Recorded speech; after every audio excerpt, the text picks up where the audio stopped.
மங்கையருலகம் மங்கையருலகம் மங்கையருலகம் இது மங்கையருலகம். பேச்சுக்கு சொல்லுவாங்க, எத்தனை குழந்தைங்கன்னு கேட்டால் கருவேப்பிலை கண்ணு போல் ஒரே ஒரு பிள்ளைம்பாங்க. ஆக கண்ணு போல் வளர்க்க வேண்டியது கருவேப்பிலை செடிங்கிறது புரியுது. இது பழமொழியிலேருந்தே புரியுது. அது எப்படி வளர்க்குறது, அதுவும் நல்ல கருவேப்பிலை செடியாக எப்படி வளர்க்குறது, அதைத்தான் இன்னைக்கு கற்றுக்க போகிறோம்.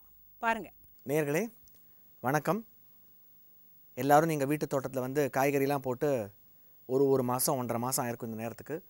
சில காய்கறிகள் வந்து பூக்க தொடங்கியிருக்கும், சில காய்கறிகள் வந்து பூக்கும் தருவாயில் இருக்கும், சில காய்கறிகளில் காயை கூட வந்திருக்கிறதுக்கு வாய்ப்புகள் இருக்குது.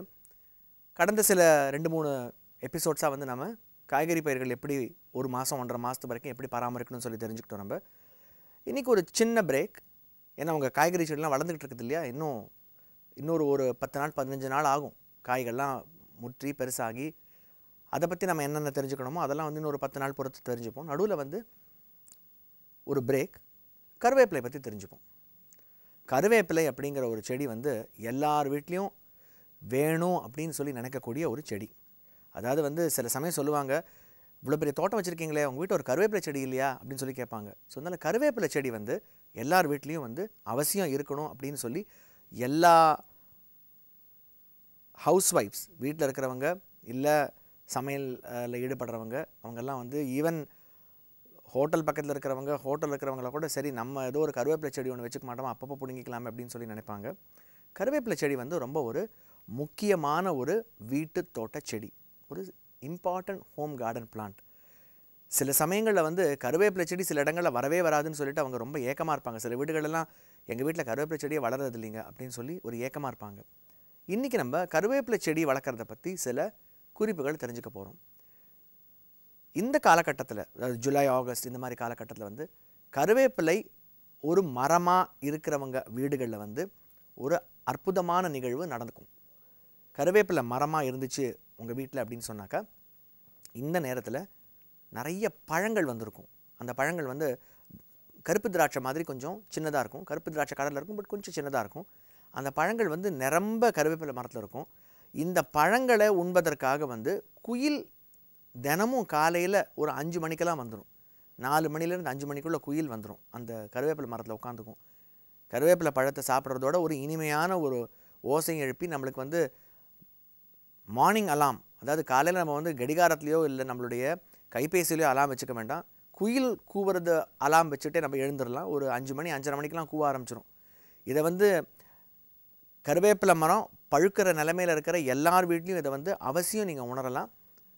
எங்கள் வீட்லேயும் இந்த மாதிரி ஒரு நிகழ்வு நடக்கும். காலையில் ஒரு 5 மணி 5:30 மணிக்கு குயில் வந்து கருவேப்பிலை மரத்தை உட்காந்துக்கிட்டு நல்லா கூவ ஆரம்பிச்சிடும். இந்த கருவேப்பிலை செடி நம்ம ஒரு கதை மாதிரி அந்த கருவேப்பிலை செடியை பற்றி தெரிஞ்சுப்போம். நம்ம இந்த காலகட்டத்தில் கருவேப்பிலையில் நிறைய பழங்கள் வரும். அந்த பழங்கள் எல்லாம் வந்து ஒரு மாதம் 1.5 மாதம் வரைக்கும் மரங்கள் இருக்கும். இயற்கையாக தானவே கீழே கொட்டலாம், இல்லை இந்த மாதிரி குயில்களோ பறவைகளோ அதை எடுத்து சாப்பிடலாம். அதுக்கப்புறம் தொடர்ந்து ஒரு 4-5 மாதத்துக்கு வந்து நல்ல அற்புதமான ஒரு இலை பருவம், அதாவது வெஜிடேட்டிவ் ஃபேஸ், நல்ல ஒரு செழும்ப வந்து கருவேப்பிலை இலைகள்லாம் இருக்கும். நிறைய கருவேப்பிலை இலைகள் உபயோகப்படுத்தலாம். இலைகளுடைய தரமும் ரொம்ப நல்லாயிருக்கும். ஒரு டிசம்பர், ஜனவரி, ஃபெப்ரவரி வரைக்கும் ரொம்ப நல்லாயிருக்கும். ஃபெப்ரவரி மாதத்துக்கு அப்புறம் வீட்டு தோட்டங்களில் வளர்க்குற கருவேப்பிலை மரங்கள் இயற்கையாக இலை கொட்ட ஆரம்பிக்கும். ஒரு மாசி மாதம், தமிழ் மாத கணக்கு சொன்னோன்னாக்கா ஒரு மாசி மாத கணக்கில் இயற்கையாக இலை கொட்ட ஆரம்பிக்கும். அந்த இலை கொட்டக்கூடிய சமயத்தில் இலைகளில் வந்து ஸ்கேல்ஸ் அப்படின்னு சொல்லக்கூடிய ஒரு செதில் பூச்சிகள் இயற்கையாக வரும். அந்த சமயத்தில் அது இலை கொட்ட போகுதுன்னு சமயத்தில் ஸ்கேல்ஸுங்கிற செதில் பூச்சிகள் வரும்.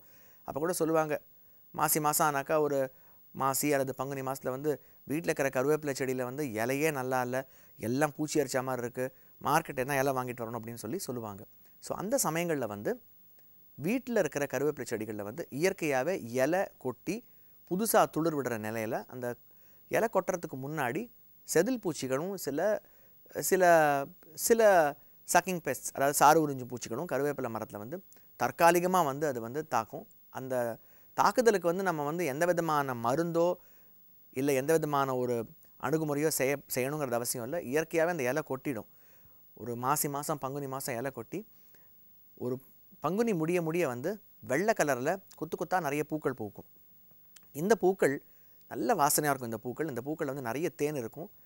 நெக்டர், அதாவது வந்து தேனீக்களை கவர்ற அளவுக்கு நிறைய நெக்டர் இருக்கும். ஸோ இந்த பூக்கள் பூக்கிற சமயத்தில் வந்து நிறைய தேனீக்கள் வந்து அந்த கருவேப்பிலை மரத்தை சுற்றி எப்போதும் சுற்றிக்கிட்டு இருக்கும். ஒரு இயற்கை ஆர்வலராக நீங்கள் இருந்தீங்கன்னாக்கா இதெல்லாம் வந்து ரொம்ப ரசிக்கலாம். கருவேப்பிலை மரம் வீட்டில் இருந்தாலே வந்து ரொம்ப ஒரு ரசிக்கிற ஒரு நிலைமையில் இருக்கும்.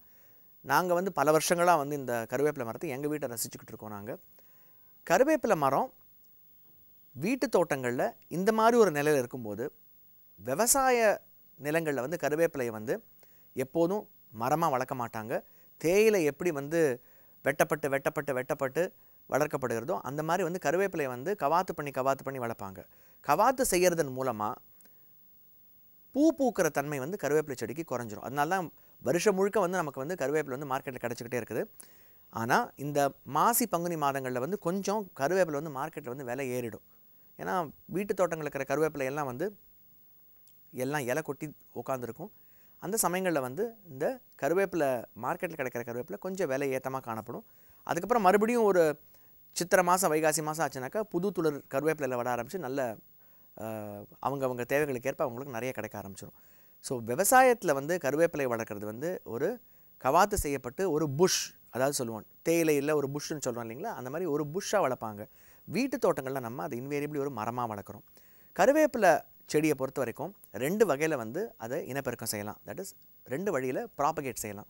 ஒன்று, இந்த காலகட்டத்தில் கிடைக்கக்கூடிய பழங்களில் விதைகள் இருக்கும். அந்த விதைகள் வந்து காஃபி விதைகள் மாதிரி 2 விதைகள் இருக்கும். அந்த விதைகளை எடுத்து, சிலர் 2 விதைகள் இருக்கும், சிலரில் 1 விதை இருக்கும். பழங்கள்லேருந்து விதைகளை எடுத்து அந்த விதைகளை உடனடியாக 2-3 நாளைக்குள்ளே வந்து நம்ம பூமியில் நல்ல ஒரு மண் இருக்கிற நம்ம க்ரோ பேக்ஸ்லையோ இல்லை அதுக்குன்னு தயாரிச்சிருக்கிற ஒரு ஊடகத்தையோ நம்ம போட்டு வளர்த்துணும். இந்த விதைகளுக்கு பேர் வந்து ரீகால்சிட்ரண்ட் சீட்ஸ், ஆங்கிலத்தை சொல்லுவோம். இந்த ரீகால்சிட்ரண்ட் சீட்ஸ்னாக்கா அதை வந்து காய வைக்க முடியாது, ரொம்ப நாள் அதை வந்து வச்சுருக்க முடியாது, அதை ஸ்டோர் பண்ணி வைக்க முடியாது. அந்த நிலைமையில் வந்து இந்த விதைகளை உடனடியாக பழங்களை எடுத்த உடனே புழிஞ்சிட்டு அந்த விதைகளை எடுத்து நம்ம விதைச்சோன்னாக்கா ஒரு 10 நாள் 15 நாளைக்குள்ளே நல்ல அழகான கருவேப்பிலை கன்று வெளில வந்துடும். இந்த கருவேப்பிலை கண்ணை வந்து இனிஷியலாக ஒரு வருஷம் வந்து கொஞ்சம் ஸ்லோவாக தான் வளரும். ஒரு 2 அடி அந்த கருவேப்பிலை கண்ணை வளர்கிறதுக்கே ஒரு வருஷம் 8 மாதம் 9 மாதம் ஆகலாம். ஸோ கருவேப்பிலை வளர்கிறதுக்கு கொஞ்சம் பொறுமையாக தான் இருக்கணும். 1 வருஷம் 2 வருஷம் பொறுத்து கருவேப்பிலை நல்ல கப்பும் கலையமாக கிளம்பிடும். கருவேப்பிலைக்கு ஓப்பன் சன்லைட், அதாவது நிழல் பாங்கான இடங்களை நீங்கள் வச்சிங்கனாக்கா ரொம்ப மெதுவாக வரும். ஓப்பன் சன்லைட் நல்ல வெயில் பாங்கான இடங்களில் வச்சிங்கனாக்கா வேகமாக வளரும். கருவேப்பிலையை நீங்கள் மொட்டை மாடிகளில் தொட்டிலையும் போட்டு வளர்க்கலாம். கொஞ்சம் பெரிய தொட்டியாக இருக்கலாம். பெரிய தொட்டியாக இருந்தாக்கா நல்ல கொஞ்ச நாளைக்கு ஒரு 2-3 வருஷத்துக்கு அந்த தொட்டிகளை வச்சுருக்கலாம்.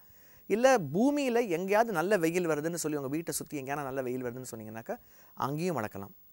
2வது முறையாக அது எப்படி இனப்பெருக்கம் செய்யலாம்னாக்கா, ஒரு நல்ல வளர்ந்த கருவேப்பிலை மரத்தை சுற்றி வர அதுக்கு கீழே ரூட் சக்கர்ஸ்னு சொல்லுவோம். நிறைய முளை விட்டுட்ருக்கும் கருவேப்பிலை செடி, குட்டி கண்ணாக முளை விட்டுட்ருக்கும். இதுக்கெல்லாம் பேர் ஆங்கிலத்தில் ரூட் சக்கர்ஸ்னு சொல்லுவோம். அது வந்து இயற்கையாக கருவேப்பிலை மரத்தில் வரக்கூடியது. ஸோ இந்த ரூட் சக்கர்ஸை ரொம்ப பதமாக மண்ணை ஈரம் பண்ணிக்கிட்டு அதை தோண்டி எடுத்து அந்த வேர் ரொம்ப அறுபடாமல் எடுத்து நம்ம புதுசாக ஒரு தொட்டியில் போட்டு வளர்த்தோன்னா கூட அந்த ரூட் சக்கர்ஸ் மூலமாகவும் நம்ம இனப்பெருக்கம் செய்யலாம். ரூட் சக்கர்ஸ் எந்த காலத்துலையும் எடுக்கலாம். வருஷத்தில் எந்த ஒரு சமயத்துலையும் ரூட் சக்கர்ஸ் எடுக்கலாம். குறிப்பாக மழை காலத்துக்கு தொடர்ந்தும் எடுக்கலாம் நம்ம. ஆனால் பழங்கள்லேருந்து விதை எடுத்து செய்கிறது வந்து இந்த ஒரு குறிப்பிட்ட காலத்தில் மட்டும்தான் விதை எடுத்து நம்ம இனப்பெருக்கம் செய்ய முடியும். இந்த கருவேப்பிலை மரத்தில் நோய்கள் அப்படின்னு சொல்லக்கூடியது ரொம்ப குறைச்சல். ரொம்ப ரேராக வந்து ஒரு இலைக்கருகள் நோயோ இலைப்புள்ளி நோயோ வரலாம். வீட்டு தோட்டங்களை பொறுத்த வரைக்கும் கருவேப்பிலையில் வந்து பெருசாக நோய்கள் வந்து வரதுக்கான வாய்ப்புகள் கிடையாது.